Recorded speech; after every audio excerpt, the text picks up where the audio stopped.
Hello, this is Grant Callen with Empower Mississippi, and I'm here today with Jamie Farnham of Ocean Springs, Mississippi for a new series we're launching called Coffee and Conversations. And we're going to be particularly focused on innovation in education and how do we adapt in this age of COVID-19.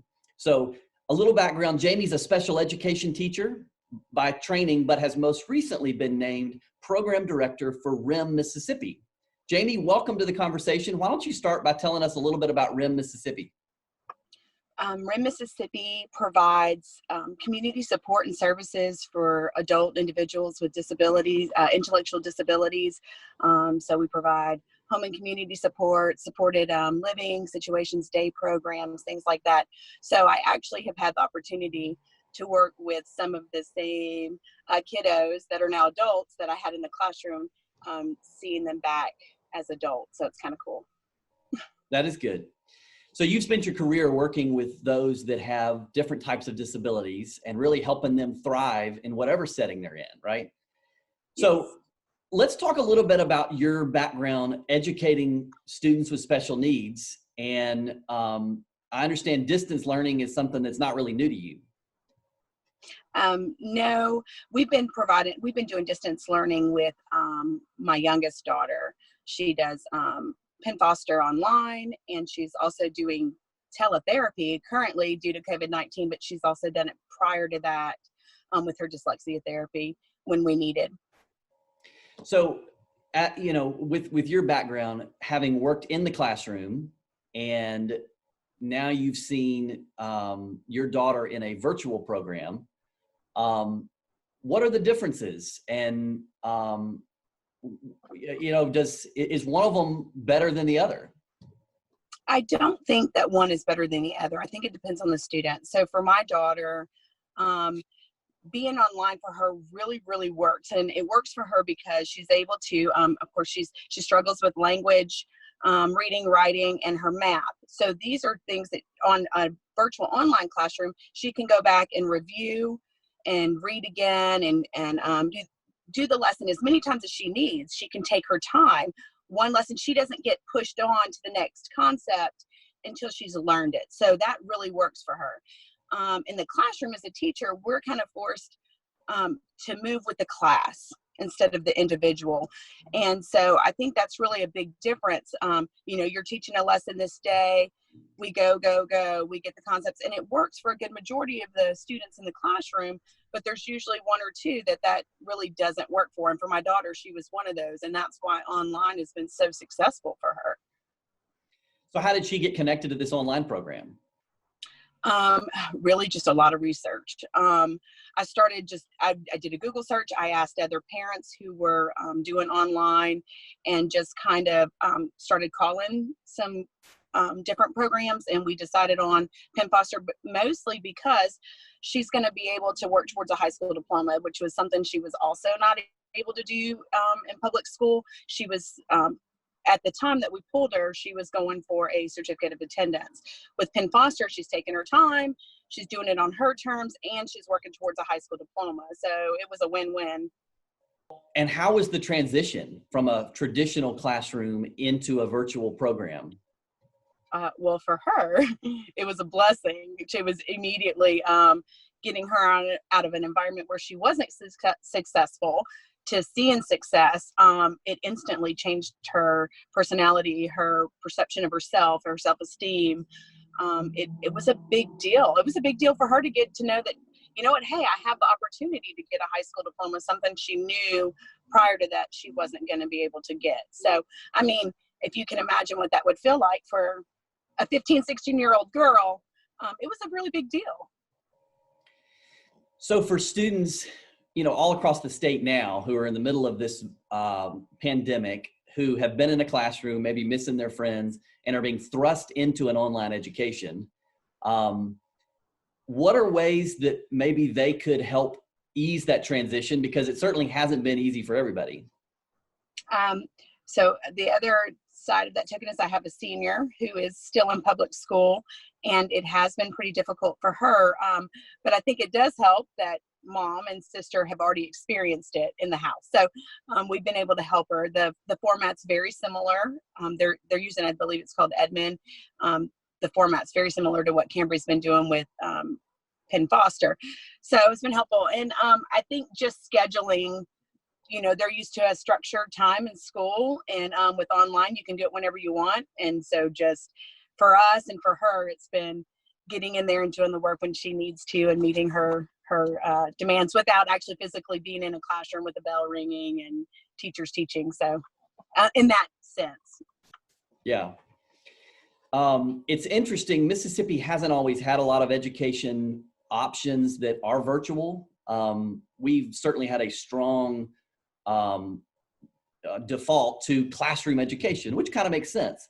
But as you've seen with your daughter, that works for a lot of kids, maybe the vast majority of kids, but it doesn't work for everybody.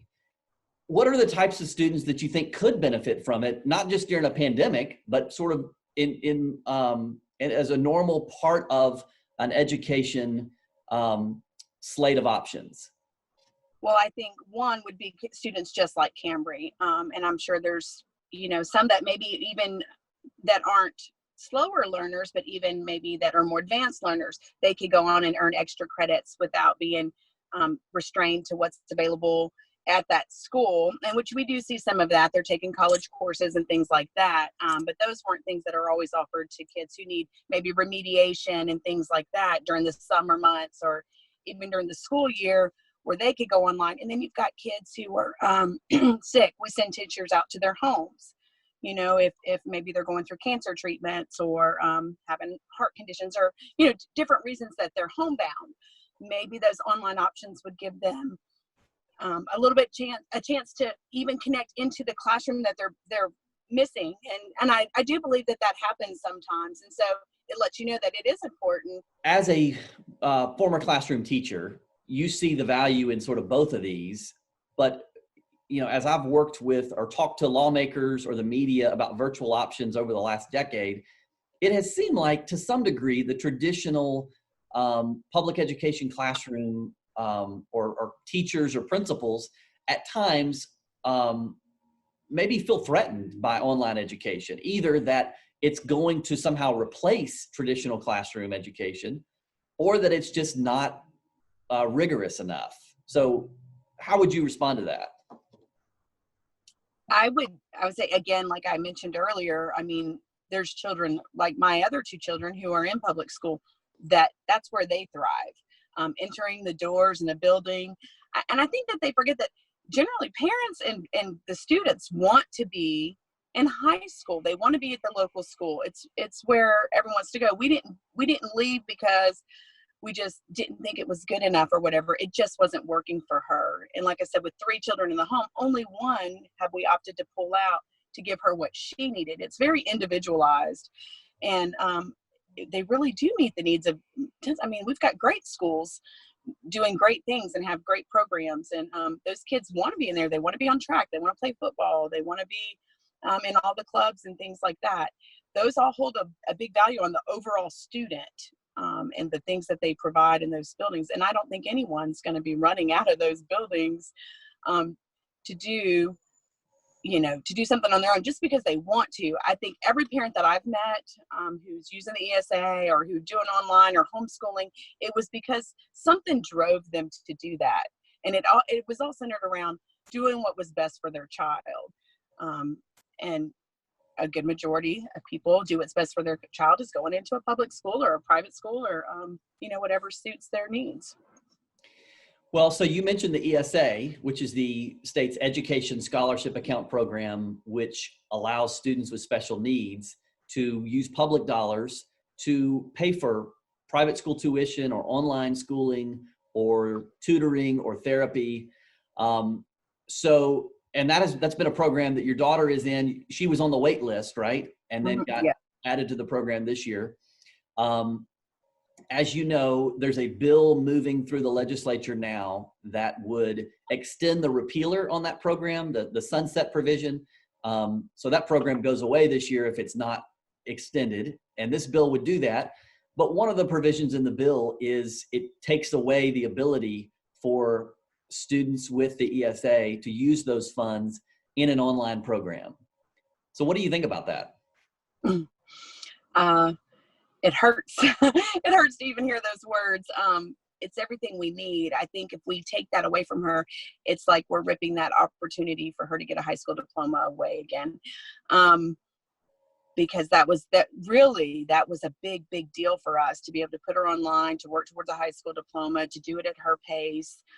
And it affects us too, because she does therapy. Like I said, she does dyslexia therapy, and she has to be enrolled in a school in order to do that. And this was the only school. Like, again, public school would not work for her. Private school would not work for her. They wouldn't go at her pace. She was so far behind, years behind, when we started. So this is really the only thing that is going to work for her and continue to work for her. So and I know she's not the only one. There are many, many students in the state who are using that to meet their needs, and then do the extra therapies or things that they need to kind of build that student together, because she needs both. She needs the therapy to build her academically to be able to be successful. And so she can't do just one or the other, if that makes sense. So if you had just one word for legislators as they were looking at this bill, what would you say? We need that option. It is a legitimate option. The curriculum and the rigor is just as good as the curriculum and rigor in a regular school. It's just provided in a different way, in a different format that works for these kids. Yeah. Well, as you know, the legislature is paused at the moment, but we anticipate them coming back in so they can start back where they left off, and that bill will continue moving through the process. And we'll certainly be watching it and encouraging lawmakers to keep the online option available if possible. One last question before we go, that sort of relates to all this. As we think about how this coronavirus has changed the world, and I think we've only begun to just see the changes that maybe long-term that will come because of this. Some of the changes might be good. There might be some things that come out of this where we think differently about the way technology can help us. What do you see? Do you see there could be any positives that come out of this that impact education for the good? Oh, absolutely. I'm thinking already we're seeing the value in our teachers, right? These parents who are trying to do this at home on their own. I mean, what a great thing, right? We're valuing our teachers again. We understand what it is that they're going through. I totally get it.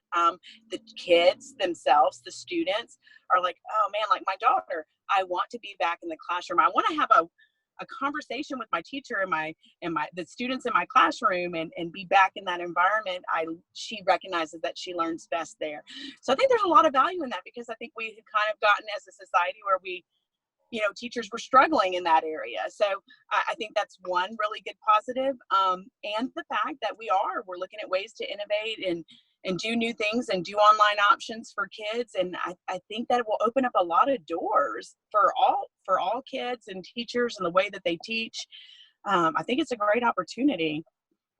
And families being involved too. I mean, if I didn't even, that kind of just came to my mind. Families are now more involved, right? Because we have to be. And I think they probably might know more than ever what's going on with their children in the classroom and in their education. So I think it's really cool. It's a horrible thing to have to happen to make that a reality, but what a positive thing too that can be. Well put. And a great place to end the conversation. We appreciate your time, and we'll talk to you again soon. You're welcome. Bye-bye.